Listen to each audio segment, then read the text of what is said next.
सेवा जोहार करते हुए आज इस अधिकार दिवस पर उपस्थित इस देश के मूल मालिक और मालिकों को चरणों पर जोहार दिया।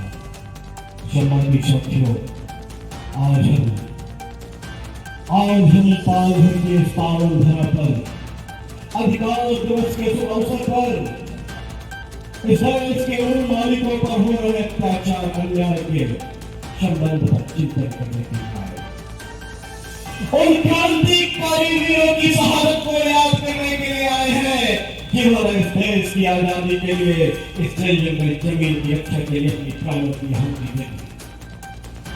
नौजवानों, युवाओं, मातृशक्तियों, ये देश महज ऐसे ही आजाद नहीं हुआ है। इस पर हजारों क्रांतिकारी वीर अमर शहीदों का बलिदान है। उनके खून से सींचा गया है। उनके बलिदान का कर्जा हमारे ऊपर है।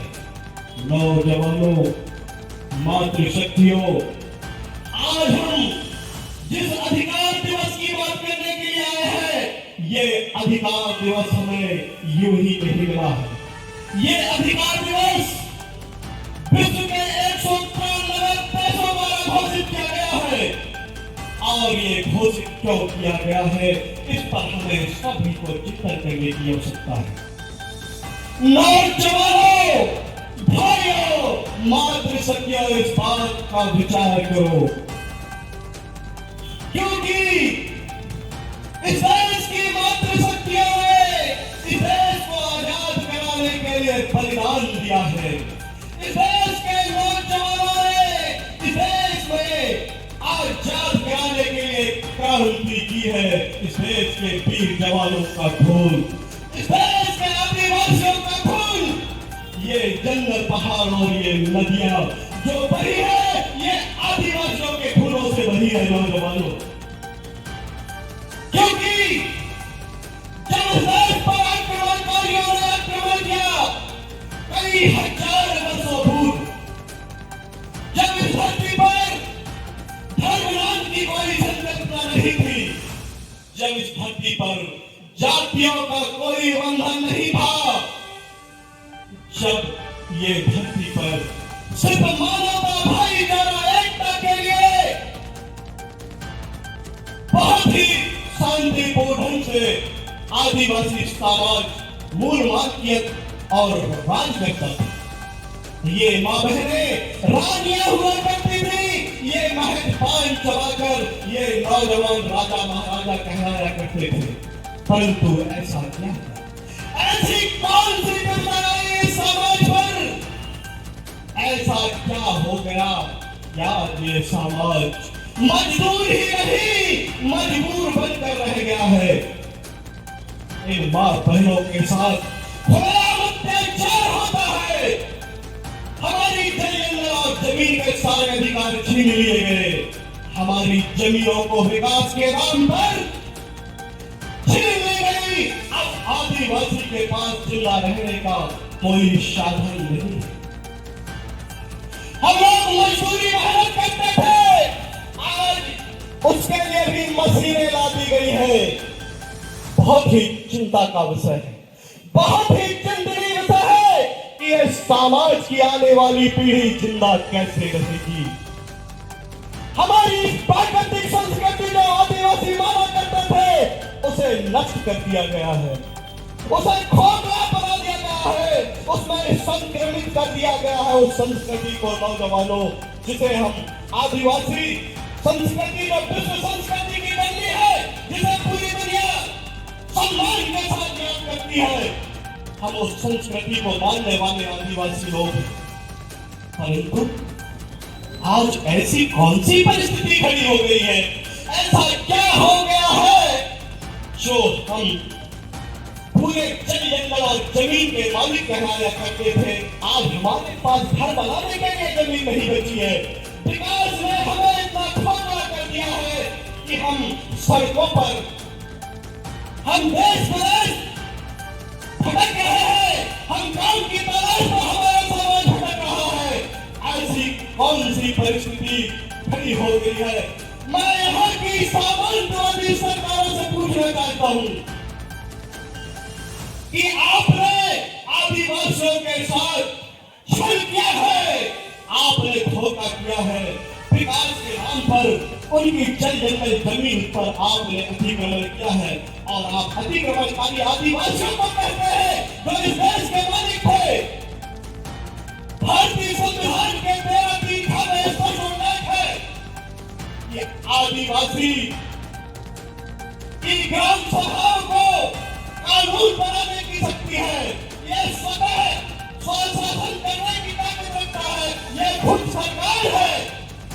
आपने इनके साथ कितना बड़ा छल किया, कितना बड़ा धोखा किया, ऐसा क्यों कर रहे हैं आप? अरे जिन्होंने इस देश की आजादी के लिए जिनके पुरखाओं ने बलिदान किया है, संघर्ष किया है, अपने प्राण की आहुति दी है।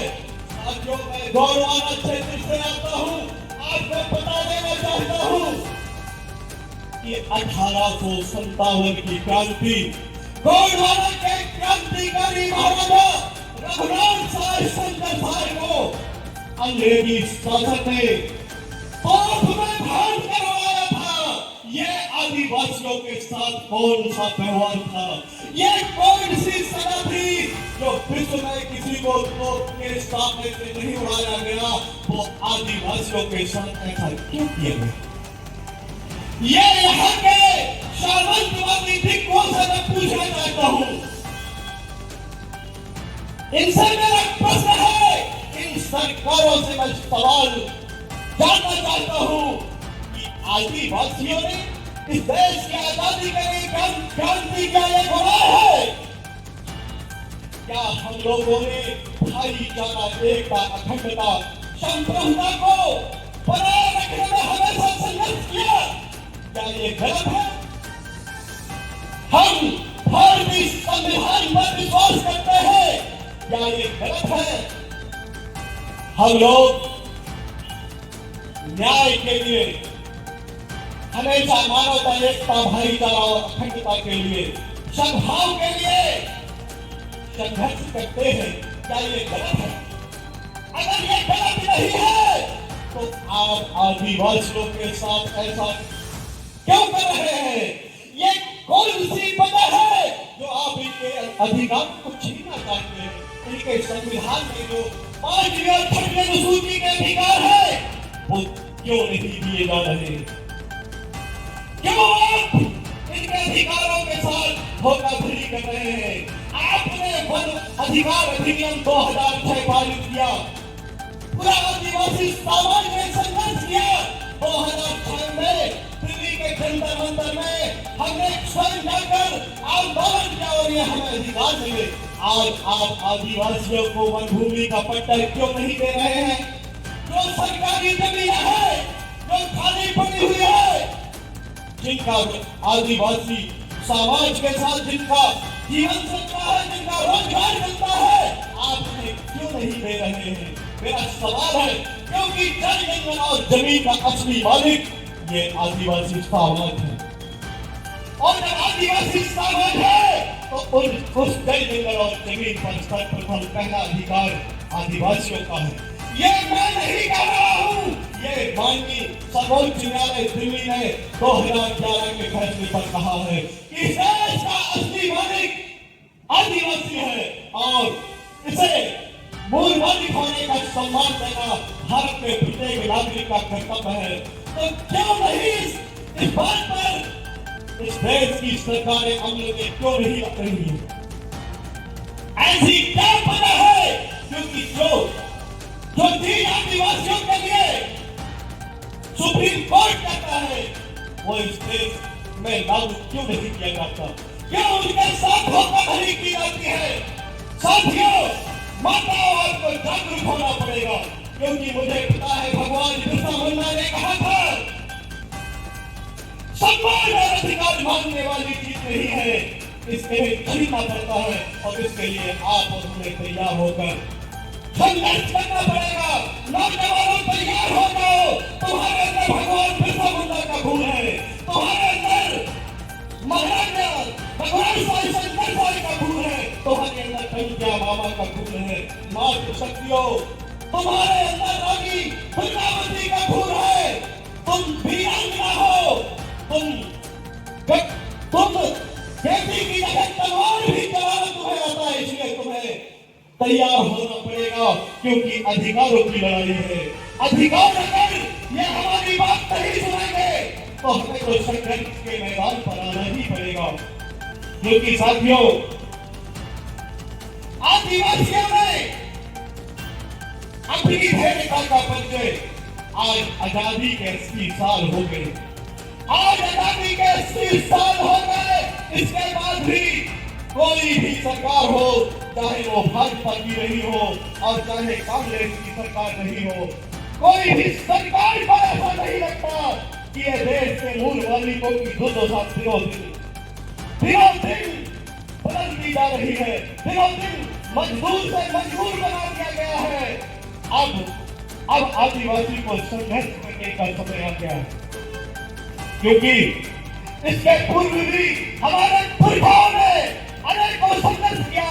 भारत के इतिहास में ऐसी कोई लड़ाई नहीं है साथियों जो आदिवासियों ने न लड़ा हो।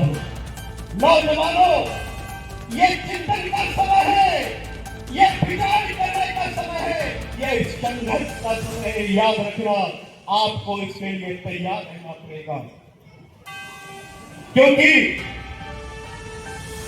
मुंबई महाराष्ट्र ही नहीं, पूरे देश का आदिवासी एक जगह हो गया है। भारत ही नहीं, 193 देशों में जो आदिवासी समाज है, अब वो संघर्ष करने के लिए तैयार है। तो मैं आपसे जानना चाहता हूँ, क्या आप संघर्ष करने के लिए तैयार है? अपने हाथ उठाइए। तो एक बार मेरे साथ आप नारा लगाएंगे। मैं कहूंगा, सरकार देश की चालक है, आप कहेंगे आदिवासी देश का मालक है। सरकार देश की चालक है, सरकार देश की चालक है। मैं कहूंगा, बिरसा मुंडा ने पुकारा है, आप कहेंगे भारत देश हमारा है। बिरसा मुंडा ने पुकारा है, बिरसा मुंडा ने पुकारा है। मैं कहूंगा, अधिकार हमारे जीने के, आप कहेंगे चलकर रहेंगे सीने से। अधिकार हमारे जीने के, अधिकार हमारे जीने के। मैं कहूंगा, जब जंगल और जमीन, आप कहेंगे ये हो आदिवासियों के अधीन। जल जंगल और जमीन, जल जंगल और जमीन। सम्मानित साथियों, आपने मुझे सुना, ये मुझे बोलने का मौका दिया। शायद मैं हिंदी बोलता हूँ, कुछ लोगों को मेरी बात समझ में ना आई हो, मैं इसके लिए आपसे क्षमा और माफी चाहूंगा। लेकिन आपने बहुत धैर्यतापूर्वक इन चीजों को सुना है। मैं आपके सामने बहुत और भी बातें रखता, लेकिन हमारे सम्मानित क्रांतिकारी गौरवान्वित के सजग योद्धा राधे श्याम ककोरिया जी हमारे साथ हैं, जो आपको बहुत ही अच्छी तरह से समाज के अधिकारों के बारे में, भारतीय संविधान के बारे में और समाज के बारे में बताएंगे। आपने मुझे सुना, बोलने का मौका दिया। आप सभी को जोहार, जिंदाबाद, जय आदिवासी। ताजा खबरों के लिए हमारे चैनल को सब्सक्राइब करें। धन्यवाद।